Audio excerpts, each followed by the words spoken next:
नमस्कार दोस्तों, स्वागत है आपका A to Z स्टोरीज अद्भुत ऑफिशियल पर। साधु संत फकीर गुरु रहबरों की सदा ही जय जयकार।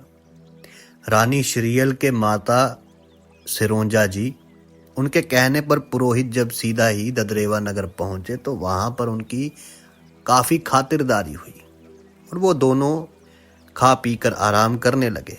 अब जब सुबह उठे तो अपने नित्य कर्म से राम नाम जपते हुए फारिग हुए। तब महाराजा उमरपाल सिंह को उनके दरबार में पहुंचकर अपना शीश झुकाकर नाई ने नमस्कार किया और पुरोहित जी ने महाराजा को आशीर्वाद दिया। तब राजा उमरपाल सिंह ने नाई को मूड़े और पुरोहित जी को कुर्सी देकर अपने पास बिठाया। पुरोहित जी बोले, अब आप अपने राजकुमार को बुलाकर हमको दिखला दें। हमारे राजा सिंधा सिंह के चंद्रमा के मुख से भी सुंदर पढ़ी लिखी वे चतुर राजकुमारी कन्या है, जिनका नाम श्रीयल देवी है, जो योगी जलंधरनाथ महाराज की शिष्या है और उन्हीं के वरदान द्वारा हमारी रानी सिरोंजा के उदर से जन्म धारण किया है। बड़ी ही भाग्यशाली है। देवी भगवती के समान गुणवती और अपनी माता की दुलारी है। इसके अलावा ये हमारे राजा रानी की अकेली संतान है। राजा रानी के स्वर्ग लोक गमन करने के पश्चात वहां का भी राजेश्वर आपका ही राजकुमार बनेगा। हम लोग अपने राजा रानी की इच्छा अनुसार ही इतना लंबा सफर करके आपके नगर में आए हैं। अगर हमारी राजकुमारी के योग्य आपके यहाँ होनहार खूबसूरत वीर बहादुर राजकुमार हो तो हम उसकी सगाई करके यहाँ से अपने घर को प्रस्थान करेंगे। सज्जनों, महाराजा उमरपाल सिंह ने और राजा जेवर सिंह ने राजा सिंधा सिंह के पंडित जी की बात ध्यान पूर्वक सुनी और पुरोहित जी से बोले, क्या आपके राजा सिंधा सिंह हमारे चौहान गोत्र में अपनी राजकुमारी का रिश्ता करने को राजी, या आप अपने मन से ही हमारे यहाँ रिश्ता करने आए? हमारा और उनका बहुत पुराना मनमुटाव है। अगर उनकी राजी से रिश्ता करने आए हैं तो हमारे यहाँ एक से एक अधिक सुंदर वीर बहादुर 3 राजकुमार हैं और तीनों ही महायोगी गुरु गोरखनाथ जी महाराज के वरदान द्वारा जन्म धारण कर हमारे यहाँ विराजमान हैं। जब महाराजा उमरपाल सिंह और पुरोहित जी आपस में बात कर रहे थे, तभी कपटिन काछल रानी के दोनों बेटे अर्जन सर्जन अपने दादा के पास आकर अपने बाबा महाराजा उमरपाल सिंह व ताऊ राजा जेवर सिंह को प्रणाम कर कुर्सियों पर विराजमान हो गए।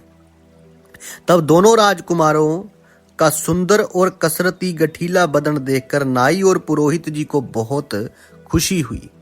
नाई और पुरोहित को प्रसन्न देखकर महाराजा उमरपाल सिंह बोले, पुरोहित जी, ये हमारे दोनों बड़े राजकुमार अर्जन सिंह व सर्जन सिंह हैं।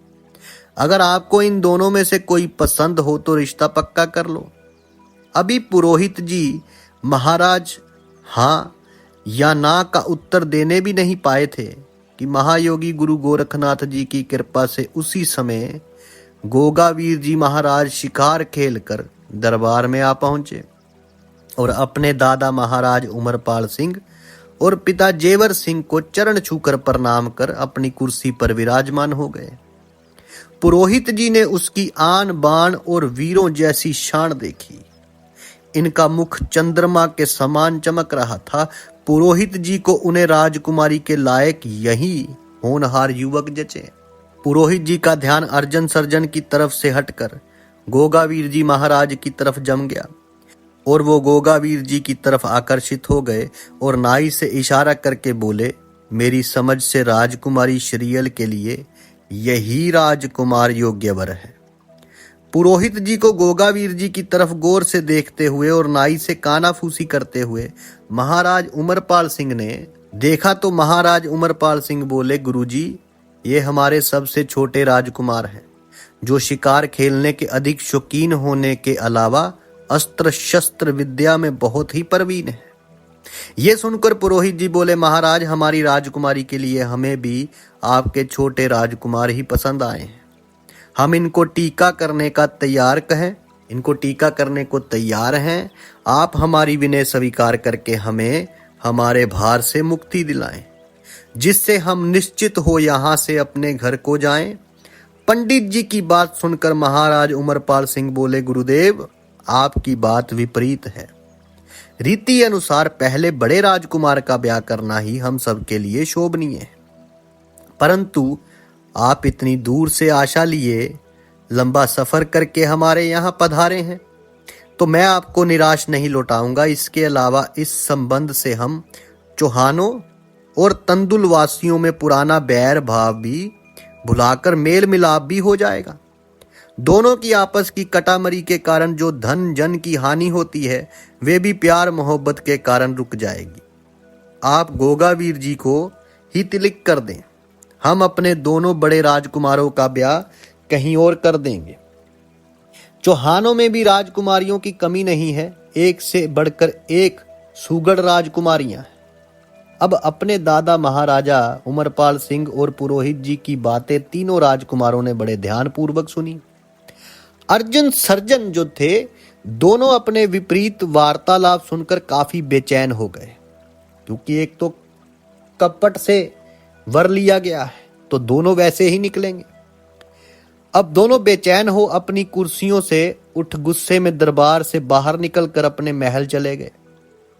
तब गोगावीर जी महाराज अपने दादा से शीश झुकाकर बोले, बाबा जी ये दोनों सज्जन कहाँ से पधारे हैं? इनकी वेशभूषा देखकर तो ये अंदाजा दिख पड़ता है कि ये लोग किसी दूसरे प्रांत के निवासी हैं। गोगावीर जी महाराज की बात सुनकर महाराजा उमरपाल सिंह मुस्कुराकर बोले, बेटा गोगावीर, तुम्हारा अंदाजा एकदम ठीक है। ये नाई और पुरोहित जी संगल द्वीप प्रांत की तंदुल नगरी के धूपा शहर से यहाँ पधारे हैं। वहां के राजा सिंधा सिंह ने अपनी बेटी राजकुमारी श्रीयल की सगाई का टीका भेजा है। महाराजा उमरपाल सिंह की बात सुनकर गोगावीर जी महाराज फूले ना समाये। अर्जुन सर्जन के चले जाने के कारण इन्हें और भी अधिक हर्ष हुआ। इधर सबने आपस में मशवरा करके पुरोहित जी से कहा, गुरुजी अब देरी करना व्यर्थ है, टीके का सामान मंगवाकर नेग शुरू करो। हमें आपकी मनोभावना के विरुद्ध चलना शोभनीय नहीं मालूम पड़ता है।